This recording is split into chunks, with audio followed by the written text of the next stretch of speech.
நியாய தியானத்துக்கு எடுத்துக்கொள்ளப்பட்ட வசனம் ஆதியாகமம் 46ஆம் அதிகாரம் 2-3 பார்க்கும். யாக்கோபே யாக்கோபே என்று கூப்பிடுகிறார் ஆண்டவர், இதோ அடியேன் என்று சொல்லுகிறான்.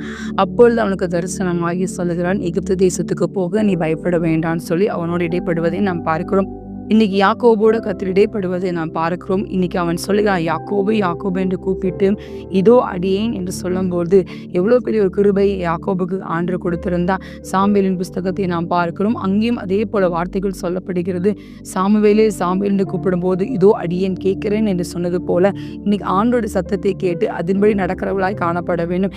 எகிப்துக்கு போவதற்கு யாக்கோபுக்கு ஒரு பயம் இருந்தது. ஆனால் ஆண்டவர் சொல்ல, எகிப்து தேசத்துக்கு போ, நான் உன்னை அங்கே எடுத்து என்ன பண்ணுவேன், பெரிய ஆக்குவேன்னு சொல்லி அவனுக்கு வாக்குறுதியை கத்தர் கொடுத்தபடியினால் அந்த வாக்குறுதியை கத்தர் கேட்டு அவன் கேட்டபடியினால் அவன் கடந்து போவதை நாம் பார்க்கிறோம். இன்னைக்கு ஆண்டுடைய பிள்ளையா இருக்கிற நீங்களும் நானும் அவருடைய சத்தத்தை கேட்டு அதன்படி நடக்கிறவர்களாய் காணப்படுவோம். ஆபிரகாமா இருக்கட்டும், ஈசாக்கா இருக்கட்டும், ஒவ்வொரு வேரையும் நம்ம குறித்து நாம் பார்க்கலாம். அவள் ஒவ்வொரு வேரும் வாக்கு தத்தத்தை உறுதியாய் பற்றி கொண்டவர்களாய் மாத்திரமல்ல, அவருடைய சத்தத்தை கேட்டு அவர்கள் கீழ்ப்படிந்தவர்களாய் காணப்பட்டார்கள். ஆமீன் சொல்லுவோமா?